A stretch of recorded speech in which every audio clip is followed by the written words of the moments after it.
آپ کو پتا ہے کہ 40 سال کی عمر میں زیادہ پڑھے لکھے اور کم پڑھے لکھے کا فرق ختم ہو جاتا ہے، اور بعض دفعہ تو کم پڑھے لکھے لوگ زیادہ پیسے کما لیتے ہیں۔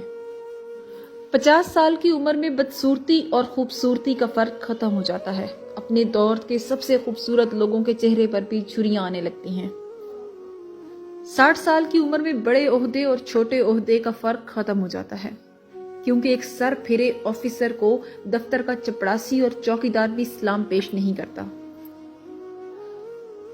پھر 70 سال کی عمر میں بڑے گھر اور چھوٹے گھر کا فرق ختم ہو جاتا ہے، کیونکہ گھٹنے اور کمر درد کی تکلیف کی وجہ سے صرف بیٹھنے کی ہی تو جگہ چاہیے۔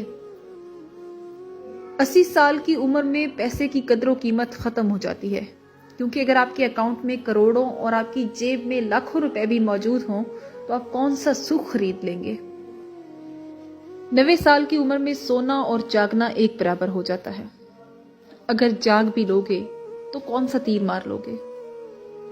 لہٰذا آج سے ہی اپنی زندگی کا ایک ایک پل اللہ کی راہ میں گزارو اور ہر لمحہ اللہ کا شکر ادا کیا کرو۔